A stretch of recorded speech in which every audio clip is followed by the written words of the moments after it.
Okay चलिए, jurisprudence में आज हम लोग एक ऐसा चैप्टर पढ़ने वाले हैं। आई होप इस चैप्टर में आपको थोड़ा सा इंटरेस्ट आएगा, क्योंकि हमेशा से क्राइम से रिलेटेड चीजों में आपको बड़ा मजा आया है। फिर चाहे वो क्राइम के सीरियल हो, चाहे असली में आपको कोई क्राइम करना हो, है ना, तो क्राइम वाइम की चीजों में आपको बड़ा मजा आता है। तो इसलिए ये सोच के कि चलो एक चैप्टर तो ऐसा हो जिसमें आपको इंटरेस्ट आए, thinking that I have pick up this chapter जिसका नाम है आईपीसी। सबसे पहले तो बताओ आईपीसी कहाँ सुना है? Indian penal code. आपने कभी कोर्ट में या ऐसा सुना होगा ना, दफा 302 के तहत, है ना, सुना है कभी? कोर्ट जाते हो या क्राइम करे हुए हैं? कैसे सुना है? पिक्चरों में सुना है, और क्या, है ना। तो दफा और क्या मतलब है, इस पूरी लाइन का जरा समझिए। देखिए, हमारी कंट्री के अंदर जितने भी लॉ हैं वो किसी ना किसी क्राइम को या किसी भी गलत चीज को रोकने के लिए बनाए गए हैं, रूल्स एंड रेगुलेशंस बनाए गए हैं। एक लॉ ऐसा है हमारे देश के अंदर जो कि सजाएं बताता है कि अगर आपने कोई क्राइम किया है तो उसकी कितनी सजा होनी चाहिए, और वो लॉ, उसका नाम है Indian penal code. Penal word का मतलब क्या हुआ? पेनाल्टी। इस एक्ट के अंदर अगर आप इसका ईयर देखो 1860, तो ये बहुत पुराना लॉ है, और तब से इस लॉ में ये बताया गया है कि अलग अलग जुर्म की, अलग अलग चीजों की क्या सजा होती है। और ये लॉ तब से लेके आज तक वैसा ही है। जितने भी तरीके के क्राइम होते हैं उन सब की सजाएं इसके अंदर दी हुई हैं। तो जो आप सुनते हो दफा 302, वो पूरी लाइन एक्चुअली होती है आईपीसी की दफा 302। IPC is Indian penal code. दफा का मतलब समझते हो? सेक्शन। उर्दू शब्द है दफा, हिंदी शब्द है धारा, और इंग्लिश में हम लोग बोलते हैं सेक्शन। तो आईपीसी के 302 सेक्शन के हिसाब से आपको ये सजा दी जा रही है। अच्छा, आपने कभी ये वर्ड सुना है या ऐसी लाइन सुनी है, 420 ना करो? अरे मैम क्या बात करें, रोज का है हमारा, है ना। रोज दिन भर में एक बार या तो कोई हमको बोल देता है या हम किसी को बोल देते हैं 420 ना करो। What is this? अच्छा, 420 कौन होता है? फ्रॉड। ये कैसे पता आपको? 421 क्यों नहीं होता? ऐसे नहीं बोलते 421 ही ना करो, आज तुमने 419 कर दिया। 420 ही क्यों? Why 420? Because that is a section of fraud in IPC. Indian penal code के अंदर सेक्शन 420 डील्स विद फ्रॉड। बस हम लोगों ने उसमें अपना मतलब निकाल लिया, सेक्शन छोड़िए, हम उस इंसान को ही 420 कहने लग गए जो फ्रॉड कर रहा है ना।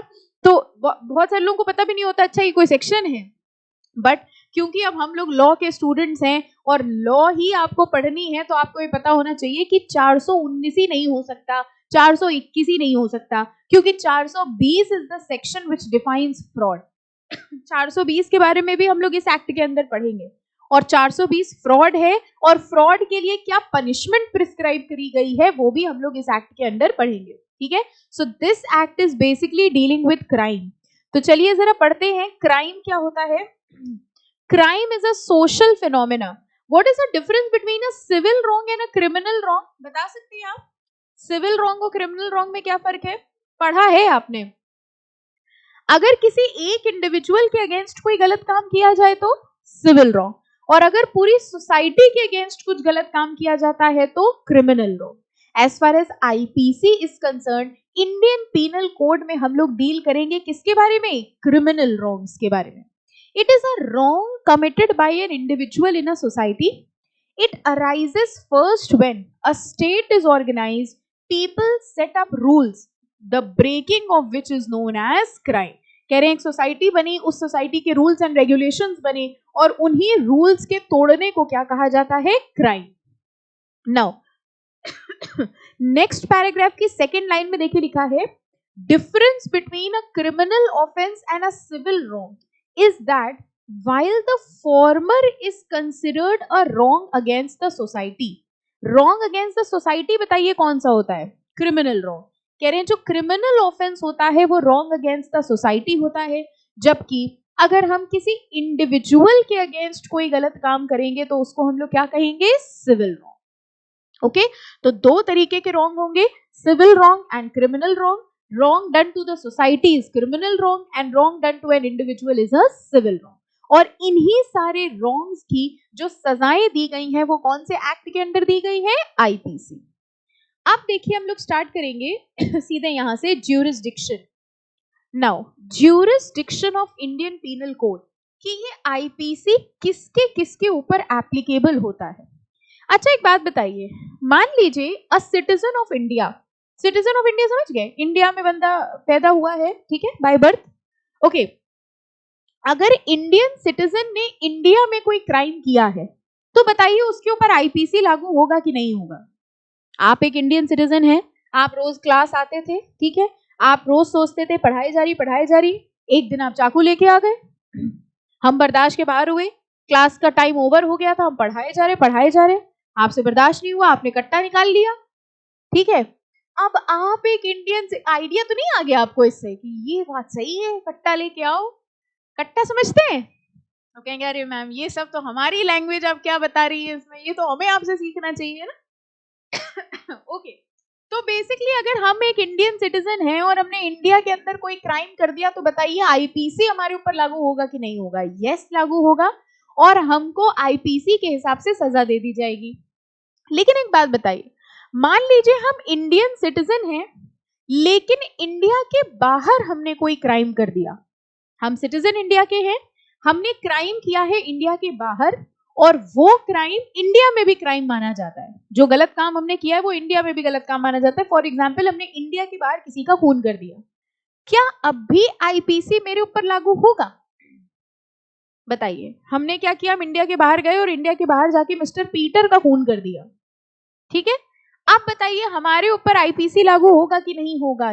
यस, हमारे ऊपर अभी भी आईपीसी लागू होगा, क्योंकि जिस पर्सन ने क्राइम किया है भले ही कहीं और किया हो, लेकिन वो पर्सन बेसिकली किसका रेसिडेंट है, किसका नेशनल है? इंडिया का।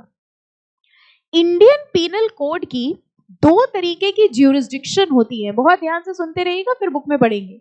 एक होती है इंट्रा टेरिटोरियल ज्यूरिसडिक्शन और एक होती है एक्स्ट्रा टेरिटोरियल ज्यूरिसडिक्शन। क्या आप मेरे दोनों एग्जाम्पल में से हमको बता सकते हो इंट्रा टेरिटोरियल कौन सा था? सिटीजन ने इंडिया में क्राइम किया, दैट इज इंट्रा टेरिटोरियल, और अगर इंडियन सिटीजन ने इंडिया के बाहर क्राइम किया है, that is also punishable in India. ये कौन सी ज्यूरिसडिक्शन हुई? Extra territorial. मतलब हमारी कंट्री की बाउंड्रीज के विद इन अगर क्राइम हुआ है वो आईपीसी में पनिशेबल है और उसको इंट्रा टेरिटोरियल कहा जाता है। जबकि अगर क्राइम हुआ है इंडिया के बाहर, किया है इंडियन ने, और वो चीज इंडिया में भी क्राइम मानी जाती है, तो भी इंडिया की गवर्नमेंट उसको पनिश कर सकती है, ठीक है। ये ज्यूरिसडिक्शन जो आईपीसी का है इसको हम लोग क्या कहते हैं? Extra territorial. Extra territorial means beyond the territories of India, ठीक है। तो देखिए जरा क्या लिखा है, द ज्योग्राफिकल एरिया और the subject to which the law applies is defined as the jurisdiction of law। jurisdiction मतलब कहां कहां ये लॉ लग रहा है, उसको हम लोग कहते हैं jurisdiction। ordinarily laws made by a country are applicable within its own boundary। कह रहे नॉर्मली इंडिया में जो लॉ बने हैं वो इंडियंस के ऊपर एप्लीकेबल होंगे, लेकिन इंडिया का बनाया हुआ लॉ बाहर वालों पे एप्लीकेबल नहीं होता है। लेकिन कुछ सिचुएशंस में इंडिया का लॉ बाहर भी एप्लीकेबल होगा, लेकिन किसके ऊपर? इंडियंस के ऊपर। और ऐसी ज्यूरिसडिक्शन को हम लोग क्या कहेंगे? Extra territorial jurisdiction. तो सबसे पहले जरा देखते हैं इंट्रा टेरिटोरियल क्या होता है। देखिए, where a crime under any provision of IPC is committed within the territory of India, the IPC applies and the court can try and punish irrespective of the fact that the person who had committed the crime is an Indian or foreigner। बताइए ये line समझ में आई कि नहीं? India में crime हुआ है, mister Ram ने क्राइम किया है, बताओ पनिशेबल है कि नहीं? मिस्टर राम ने इंडिया में क्राइम किया है, पनिशेबल है कि नहीं? यस। मिस्टर पीटर ने इंडिया में क्राइम किया है, मिस्टर पीटर भी हमसे पढ़ने आते थे, उनको भी लगा बहुत ज्यादा पढ़ा रही हैं, उन्होंने भी बंदूक निकाल ली। अब बताइए, मिस्टर पीटर ने अगर इंडिया के अंदर मर्डर किया है तो मिस्टर पीटर को आईपीसी के हिसाब से सजा होगी कि नहीं होगी? इसका मतलब आईपीसी में सिर्फ सिटीजन्स को सजा हो रही है या any person who has committed crime in India?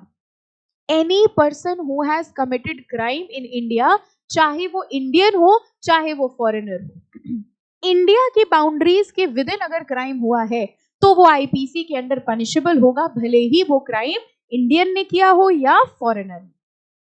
ऐसी ज्यूरिसडिक्शन को क्या कहा जाता है? Intra territorial, within the territories of India.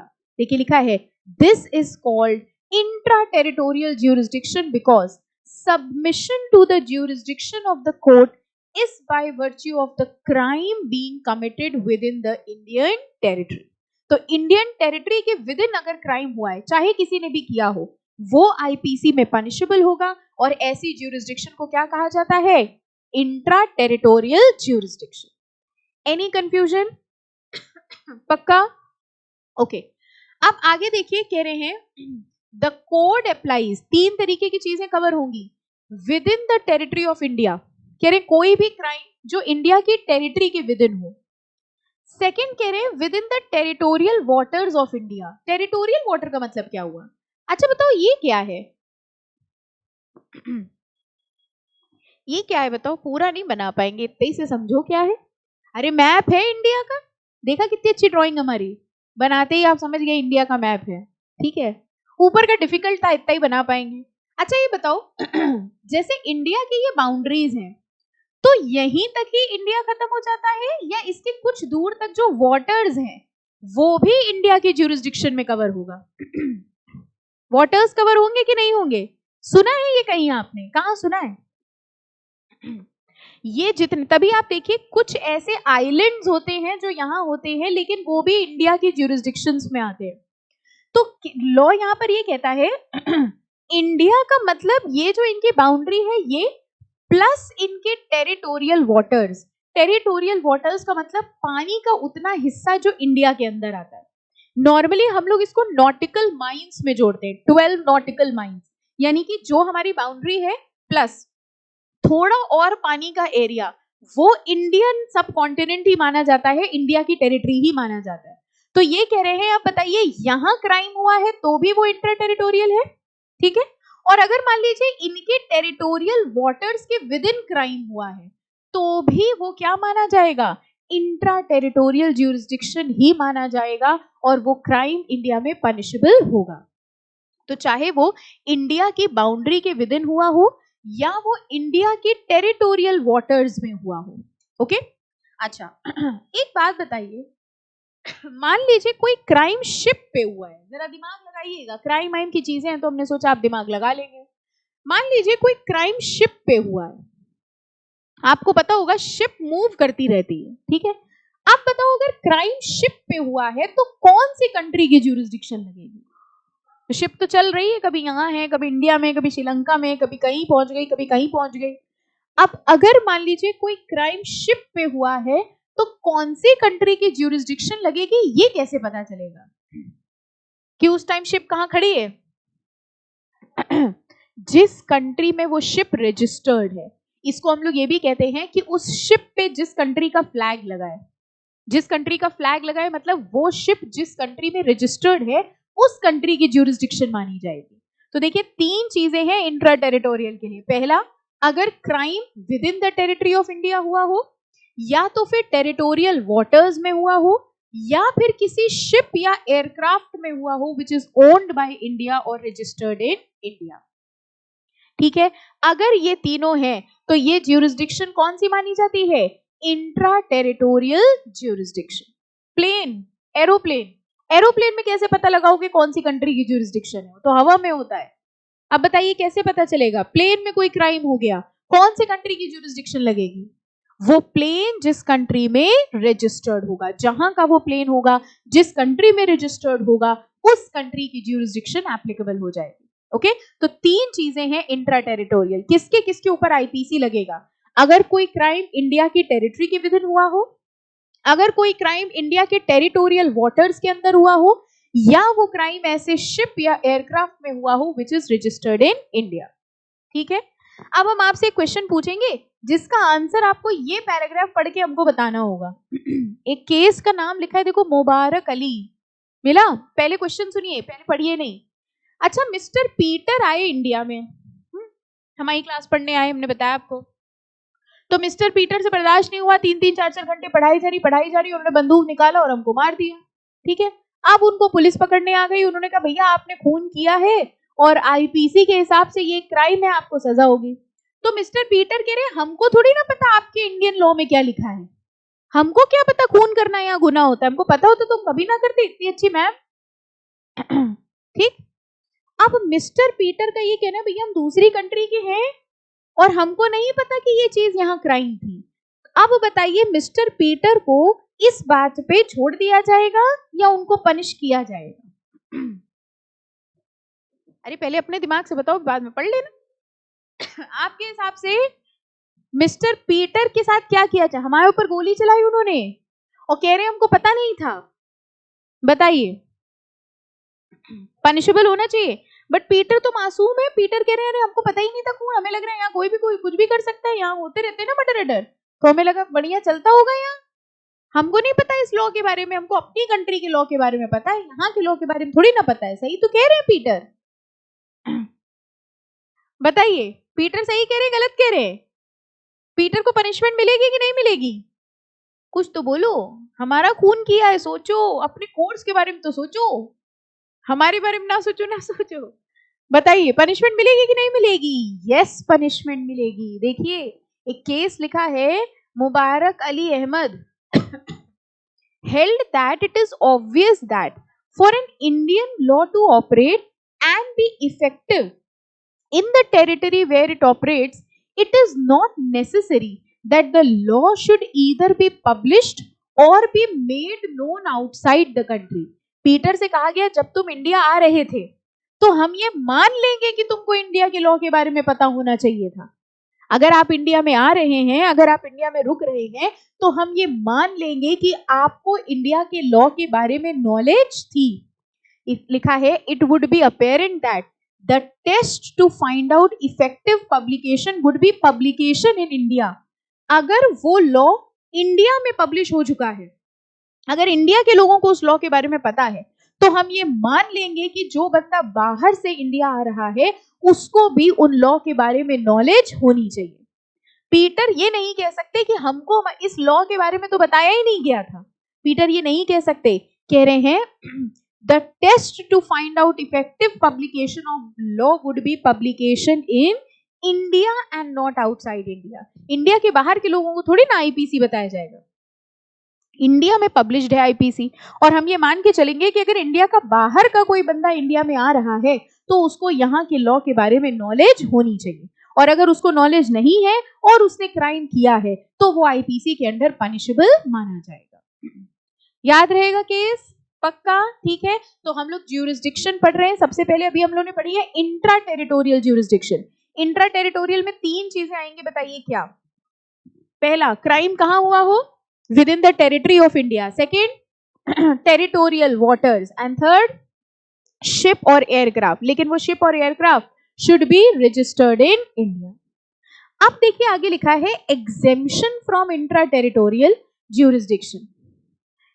कह रहे 3 सिचुएशंस हैं, भले ही इन्होंने इंडिया के अंदर क्राइम किया हो लेकिन इनको यहां पर सजा नहीं मिलती, आईपीसी के हिसाब से इनको सजा नहीं मिलेगी भले ही इन्होंने यहां पर क्राइम किया हो। जरा फर्स्ट पॉइंट पढ़ के देखो, किसको एग्जेम्पशन दे दी?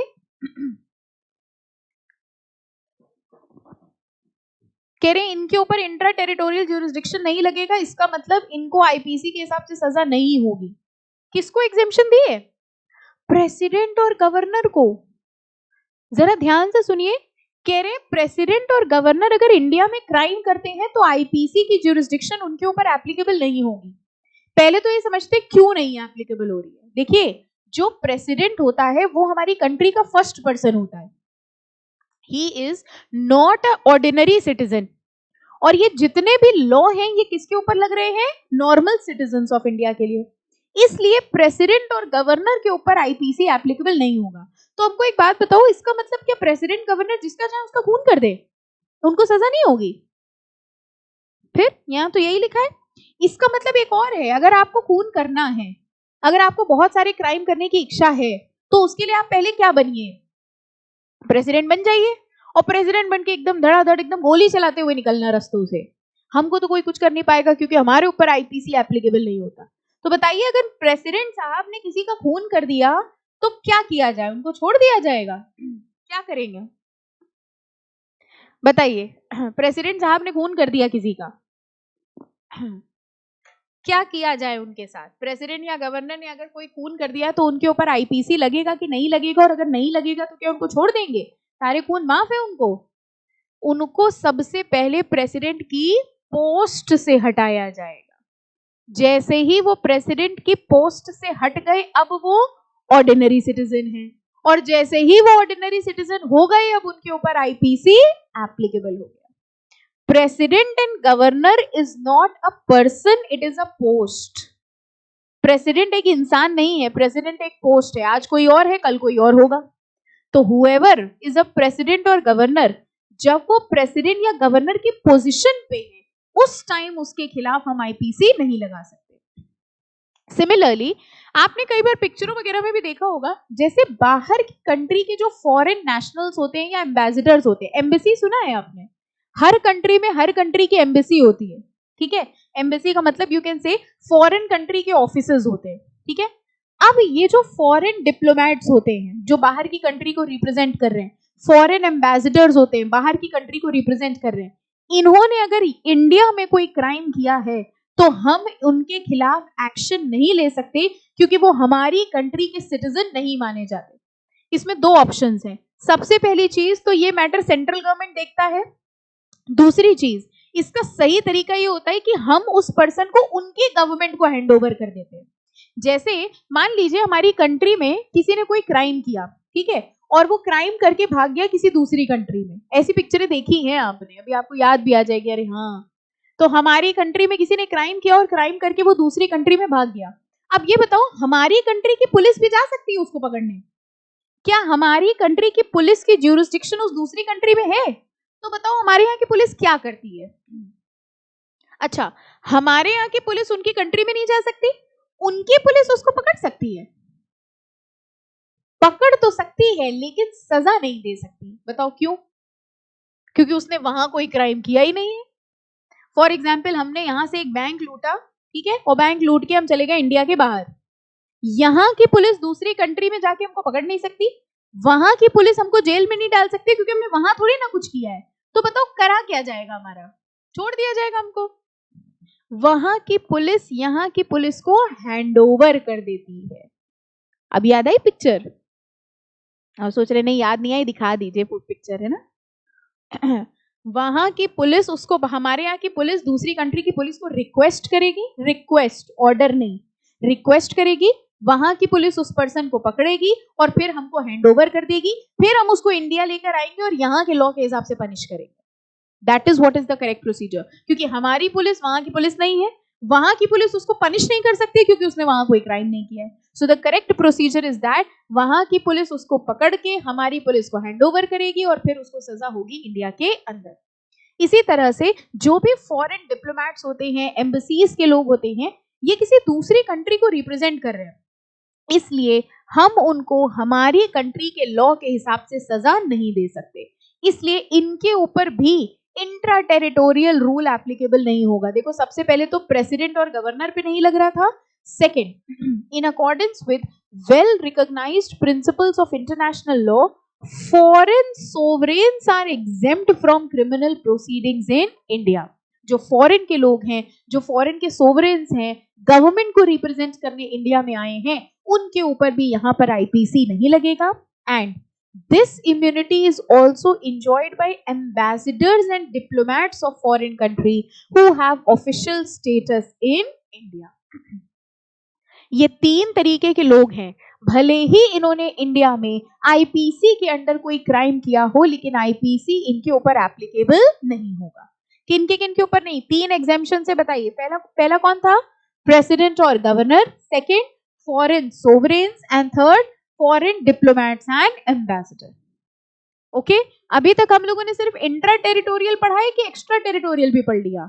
Intra territorial. इंट्रा टेरिटोरियल में 3 चीजें थी, कहां कहां पनिशेबल होगा, इंडिया के अंदर, टेरिटोरियल वाटर्स के अंदर, एंड शिप और एयरक्राफ्ट में जिस पर इंडिया रजिस्टर्ड हो, ओके। एंड इन तीनों के ऊपर इंट्रा टेरिटोरियल ज्यूरिसडिक्शन एप्लीकेबल नहीं होगी। अब जरा पढ़ते हैं एक्स्ट्रा टेरिटोरियल। देखिए लिखा है एक्स्ट्रा टेरिटोरियल में, section 3 and 4 of IPC provide for extra territorial jurisdiction where a crime is committed outside the territory of India. सबसे पहली चीज, एक्स्ट्रा टेरिटोरियल ज्यूरिसडिक्शन में क्राइम कहां हो रहा है, आउटसाइड इंडिया। कौन कर रहा है, इंडियन नेशनल।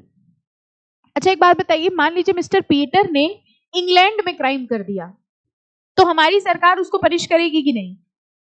मिस्टर पीटर ने इंग्लैंड में क्राइम कर दिया, पीटर भी बाहर के, क्राइम भी बाहर हुआ, हमारी गवर्नमेंट कहां से इनटू पिक्चर आ गई, ठीक है। अच्छा बताओ, मिस्टर पीटर ने इंडिया में खून कर दिया, पनिशेबल है। सोच के बताइए, आप पीटर को जानते थोड़ी जो इतना दुख हो रहा है। पीटर ने इंडिया में क्राइम कर दिया, पनिशेबल है। इंट्रा टेरिटोरियल ज्यूरिसडिक्शन की एक्स्ट्रा, इंट्रा टेरिटोरियल ज्यूरिसडिक्शन, ठीक है। मिस्टर राम ने इंग्लैंड में क्राइम कर दिया, बताओ पनिशेबल है कि नहीं है, यस पनिशेबल है। कौन सा ज्यूरिसडिक्शन, एक्स्ट्रा टेरिटोरियल ज्यूरिसडिक्शन। तो ये कह रहे हैं क्राइम हुआ है इंडिया के बाहर, किया है इंडियन नेशनल ने, such person may be tried and punished by the courts of India according to section 3 if anyone commits any offense beyond India which is punishable in our country। एक ऐसा crime किया है जो हमारी country में भी punishable है, he is liable to be convicted and punished in the same manner as if the crime was committed in India। तो कुल मिला के ये दो ज्यूरिसडिक्शंस हैं, intra territorial jurisdiction and extra territorial. Extra territorial में क्राइम किया किसने है, इंडियन ने, कहां किया है, इंडिया के बाहर, और वो एक ऐसा क्राइम था जो इंडिया में भी क्राइम माना जाता है। इन सच अ सिचुएशन उसके ऊपर आईपीसी एप्लीकेबल हो जाएगा and he will be punished.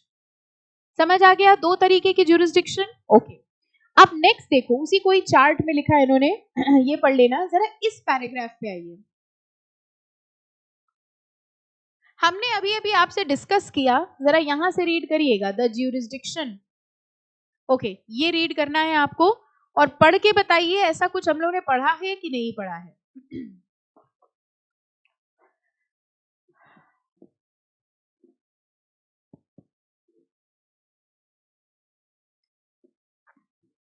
बताइए कौन सा वाला केस है ये, शिप और एयरक्राफ्ट, ठीक है। कह रहे हैं अगर कोई क्राइम शिप पे हुआ है तो कौन से कंट्री का लॉ लगेगा। कह रहे हैं शिप एक फ्लोटिंग आइलैंड होती है, फ्लोटिंग आइलैंड समझ गए, कहीं भी जा सकती है, ठीक है। ऐसा नहीं है कि वो एक स्पेसिफिक जगह की ही है, वो कहीं भी जा सकती है, फ्लोटिंग आइलैंड है। अगर शिप पे कोई क्राइम हुआ है तो कौन सी कंट्री का लॉ लगेगा, ये इस बात पे डिपेंड करेगा कि वो शिप कहाँ रजिस्टर्ड है या उस शिप के ऊपर कौन सी कंट्री का फ्लैग है। और इस ज्यूरिसडिक्शन को हम लोग कहते हैं एडमिरलिटी ज्यूरिसडिक्शन। इंपॉर्टेंट मार्क कर लो, इसको कहा जाता है एडमिरलिटी ज्यूरिसडिक्शन। मिल गया। कुल मिला के 3 तरीके के ज्यूरिसडिक्शन होते हैं जिनके ऊपर आईपीसी लगता है। बताइए कौन कौन से 3। पहला ज्यूरिसडिक्शन इंट्रा टेरिटोरियल, दूसरा एक्स्ट्रा टेरिटोरियल और तीसरा एडमिरलिटी ज्यूरिसडिक्शन। अगर with in the territory of India crime हुआ है तो intra territorial, within the territorial waters हुआ है इंट्रा टेरिटोरियल, ओके। शिप पे हुआ है, एयरक्राफ्ट पे हुआ है, वो उस कंट्री का होगा जिस कंट्री का फ्लैग है। अगर इंडिया का फ्लैग है तो इंट्रा टेरिटोरियल, किसी और कंट्री का फ्लैग है तो ज्यूरिसडिक्शन को क्या कहेंगे, एडमिरलिटी ज्यूरिसडिक्शन, ठीक है। और अगर क्राइम हुआ है इंडिया के बाहर, किया है इंडियन ने, वो क्राइम इंडिया में भी क्राइम माना जाता है तो हम उसको क्या कहेंगे, एक्स्ट्रा टेरिटोरियल ज्यूरिसडिक्शन। कौन 3 लोग होते हैं जिनके ऊपर इंट्रा टेरिटोरियल एप्लीकेबल नहीं होता, प्रेसिडेंट और governor, second foreign sovereigns, and third ambassadors and diplomats. Any doubt till here, okay. आप देखो क्राइम सीखेंगे हम लोग, मतलब क्राइम के फंडामेंटल सीखेंगे हम लोग, ठीक है। कह रहे क्राइम करने के लिए क्या क्या चीजें जरूरी होती हैं। बेसिकली आपको यहाँ जैसे क्राइम सिखाया जा रहा है तो क्राइम करने के लिए सिखाया जा रहा है कि रोकने के लिए सिखाया जा रहा है? हाँ, बड़ा रोकोगे, है ना। कह रहे क्राइम के लिए देखिए क्या क्या चीजें जरूरी है। 3 चीजें बहुत जरूरी हैं। क्या 3 चीजें? ह्यूमन बीइंग होना बहुत जरूरी है, मेंस रिया, ये क्या है? ये तो पहली बार सुन रहे, ये कैसा शब्द आया अजीब सा, mens rea. What is mens rea? Guilty mind, गलत करने का intention. And third, actus reus. Actus reus का मतलब होता है एन एक्ट, एक्ट होना जरूरी है। अच्छा एक बात बताइए, मान लीजिए हम आपको मारने का सोच रहे हैं, इंटेंशन है मेरा आपको मारने का, मारा नहीं कभी, छुआ तक नहीं, आपको वैसे भी पता है हम डराते नहीं है ना, तो मेरा इंटेंशन है, हम ह्यूमन बीइंग भी है, मेरा इंटेंशन भी है कि हम आपको मारेंगे, लेकिन कभी मारा नहीं, बताओ हमको सजा हो जाएगी? क्यों? क्या नहीं था? एक्ट नहीं था। कह रहे किसी भी क्राइम के लिए ये 3 चीजें होना जरूरी है। ह्यूमन बीइंग होना जरूरी है, ठीक है, मेंस रिया होना जरूरी है, गिल्टी माइंड होना जरूरी है, एंड थर्ड कोई एक्ट होना जरूरी है। अगर ये 3 चीजें हैं तो वो आईपीसी के अंडर क्राइम मानी जाएगी। Any doubt, any confusion? कुछ क्वेश्चन आ रहा हो दिमाग में तो पूछ लीजिए कि क्राइम और कैसे करें, क्या करें, क्या क्या कर सकते हैं, ठीक है। तो चलो, सबसे पहला फीचर है human being. The first requirement for commission of a crime is that act must be committed by a human being. The human being must be under a legal obligation. अच्छा एक बात बताओ, क्राइम तो human being ने ही किया, लेकिन उस human being को ड्रग्स दिए गए थे, नशे में था, हिप्नोटाइज किया, तब उसने क्राइम किया, बताओ पनिशेबल होगा कि नहीं होगा? क्यों? कह रहे हैं the human must be under legal obligation to act and be physically and mentally fit for conviction. आप देखिए, आपने पिक्चरों में देखा होगा, इसीलिए लोग ये प्रूफ करते रहते हैं ना कि अरे हम मेंटली बीमार थे, हम सेंसेस में नहीं थे, तब हमने क्राइम किया। तो यहाँ पर लॉ ये कहता है ह्यूमन बीइंग होना चाहिए, और वो ह्यूमन बीइंग फिजिकली और मेंटली फिट होना चाहिए। सबसे बड़ी प्रॉब्लम क्या आपको पता है? ये सब प्रूफ करना कि वो फिजिकली फिट है कि नहीं। फिजिकली फिट तो फिर भी प्रूव हो सकता है, मेंटली फिट बहुत मुश्किल है। बहुत सारे लोग होते हैं, आपको पता है, एकदम ऑर्डिनरी दिखते हैं, एकदम ऑर्डिनरी, मेंटली प्रॉब्लम होती है, समझ ही नहीं आ रहा चैप्टर, है ना, याद ही नहीं हो रहा, पढ़ते हैं अगले दिन भूल जाते हैं, कितना भी पढ़ो मन ही नहीं लगता है ना। तो इस तरह कई सारे लोग होते हैं जो एकदम फिजिकली एकदम फिट दिखेंगे लेकिन मेंटली नहीं फिट। तो ये प्रूफ करना बड़ा डिफिकल्ट है कि मेंटली फिट है कि नहीं है। लॉ के हिसाब से क्राइम तब माना जाएगा when the crime is done by a human being who is physically and mentally fit. Second feature क्या है? कह रहे मेंस रिया होना बहुत जरूरी है, गिल्टी माइंड। अगर गिल्टी माइंड है, गलत करने का इंटेंशन है, तो ही क्राइम माना जाएगा। क्रिमिनल लॉ के under mains Riya is an essential condition. और जरा ये लाइन पढ़ के हमको बताओ, क्या ये आपने आज से पहले कभी सुना है? Actus non facit reum nisi mens sit rea, याद आया? कहां पढ़ा है जरा बताओ। चलो इतना तो याद आया, टॉट्स में पढ़ा है आपने, है ना। इसका मतलब होता है the act alone does not amount to guilt, the act must be accompanied by a guilty mind. जब तक गिल्टी माइंड नहीं है, गलत इंटेंशन नहीं है, तब तक वो गलत काम नहीं माना जाएगा। मेंस रिया भी देखिए 3 तरीके के होते हैं, वेरी इंपॉर्टेंट, मार्क कर लीजिए, टाइप्स ऑफ मेंस रिया। पहला होता है intention, negligence and recklessness. Intention, सबसे पहले तो कह रहे इंटेंशन गलत होता है तो मेंस रिया माना जाता है। देखिए, intention is defined as the purpose और design with which an act is done. अच्छा एक सिचुएशन आपके सामने रखेंगे, बताइएगा, ठीक है। मिस्टर राम और लक्ष्मण बैठे थे। मिस्टर राम मिस्टर लक्ष्मण को खाना देने वाले थे और मिस्टर राम ने मिस्टर लक्ष्मण के खाने में जहर मिला दिया, ठीक है, ध्यान से सुनना, सीआईडी वाला केस है। तो मिस्टर राम ने मिस्टर लक्ष्मण को मारने के इंटेंशन से मिस्टर लक्ष्मण के खाने में जहर मिला दिया, लेकिन इससे पहले कि मिस्टर लक्ष्मण खाना खाते, भरत आए और खाना खा गए और मर गए। क्यों? क्योंकि खाने में जहर था। ठीक है, स्टोरी समझ में आई? राम ने जहर मिलाया किसको मारने के लिए? लक्ष्मण को मारने के लिए, लेकिन वो खाना लक्ष्मण ने नहीं खाया, किसने खा लिया? भरत ने। कौन मर गया? भरत। ठीक, अब समझिएगा, जब मिस्टर राम के ऊपर केस हुआ तो मिस्टर राम का ये कहना है there was no guilty mind, क्योंकि भरत को मारने का तो मेरा गलत इंटेंशन था ही नहीं। भरत तो हमारा प्यारा भाई, मेरा गलत इंटेंशन था लक्ष्मण को मारने के लिए और लक्ष्मण मरा नहीं। अब आपको हमको ये बताना है मिस्टर राम गिल्टी माने जाएंगे कि नहीं माने जाएंगे? माने जाएंगे। क्यों? मिस्टर भरत को मारने का गलत इंटेंशन नहीं था उनका, राम वो लक्ष्मण को मारने का था।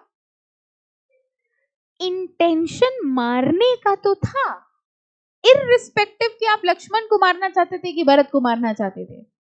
गिल्टी माइंड था आपका, इंटेंशन गलत था। Your intention was to do a crime. इससे फर्क नहीं पड़ता कि आप क्राइम किसके अगेंस्ट करना चाहते थे।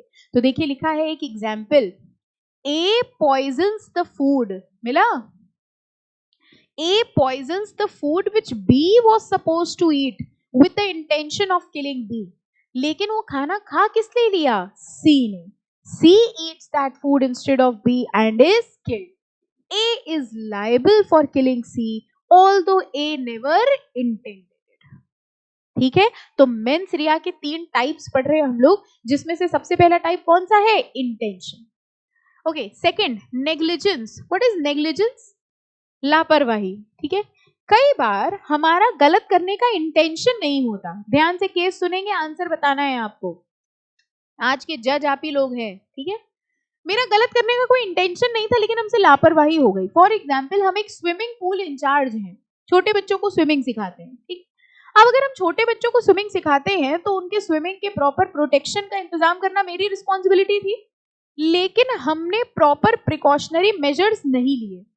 हम बच्चों को स्विमिंग सिखा रहे थे, उसमें से एक बच्चा डूब गया और उसकी डेथ हो गई। बताइए, जो स्विमिंग इंस्ट्रक्टर था उसकी लाइबिलिटी आएगी कि नहीं आएगी? आपको पता है ऐसे रियल केसेस बहुत हो चुके हैं, शायद आपने सुना भी हो न्यूज में कभी। बताओ, स्विमिंग इंस्ट्रक्टर की लाइबिलिटी आएगी कि नहीं आएगी? स्विमिंग इंस्ट्रक्टर कह रहा हमारा मारने का ऑब्जेक्टिव थोड़ी ना था, गिल्टी माइंड थोड़ी ना था, हमारे बच्चे इनको सिखाते हैं। अब बताओ, गिल्टी माइंड ना होने की वजह से swimming instructor will be liable और नॉट लाइबल? लाइबल। क्यों? इंटेंशन कहां था? क्या था? नेग्लिजेंस थी। भले ही आपका गलत करने का इंटेंशन नहीं था, लेकिन आपकी लापरवाही तो थी। You were suppose to take good care, लेकिन अगर आपने केयरफुल रह के केयर नहीं किया और आपकी वजह से कोई मिस हैपनिंग हो जाती है, then also you will be considered liable. ठीक है, इस चैप्टर में हम जो जो एग्जाम्पल बताते जाए लिखते जाइएगा। ये स्विमिंग पूल वाला इसमें लिखा नहीं है, लिख लेंगे तो आपको जल्दी याद रहेगा कि हाँ नेग्लिजेंस में ये समझाया गया था। लिख लो, नेग्लिजेंस में लिख लो फटाफट ये वाला एग्जाम्पल। छोटा छोटा हिंदी में लिख लेना, इंग्लिश के चक्कर में ना पढ़ना वरना शाम हो जाएगी।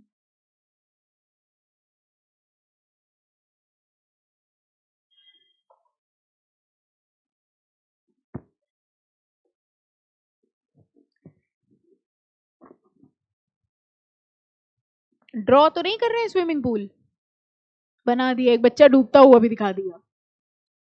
देखो लिखा है नेग्लिजेंस इज द,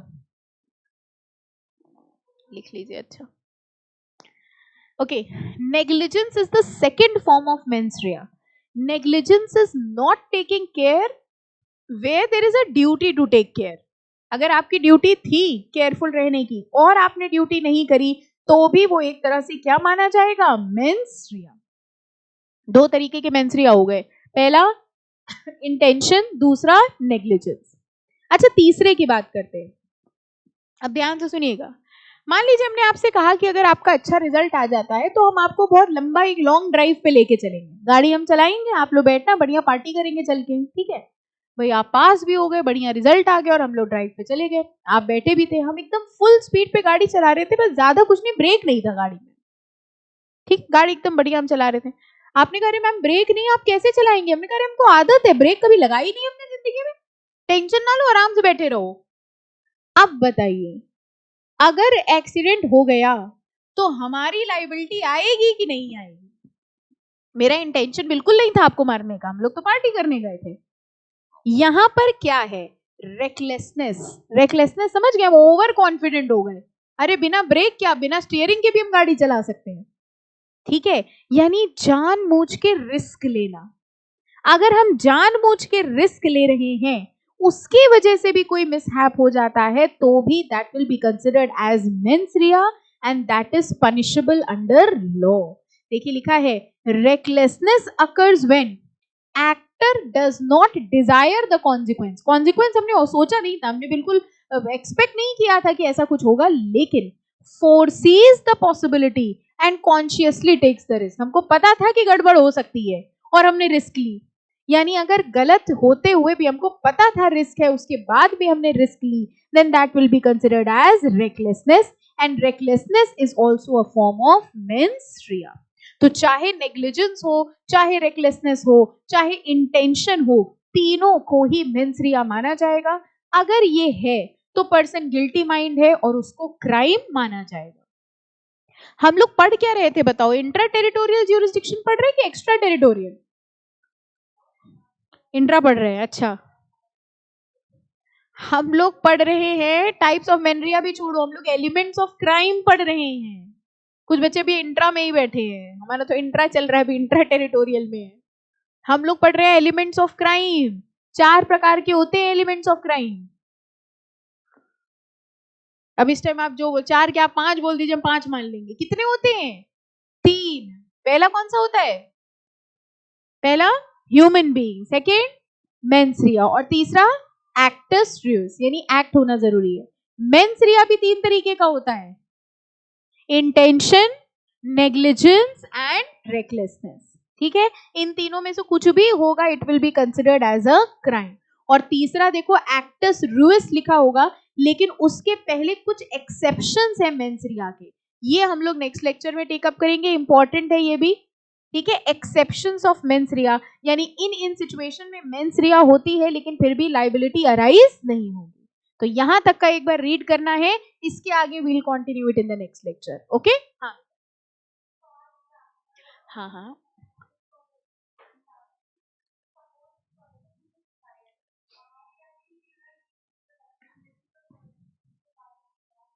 ओके, एक डाउट ये आया है कि जैसे जो बंदा कार चला रहा है, हम लोग ये नहीं कह सकते उसकी गलती है, हो सकता है उसको खुद को ना पता हो कि ब्रेक हो।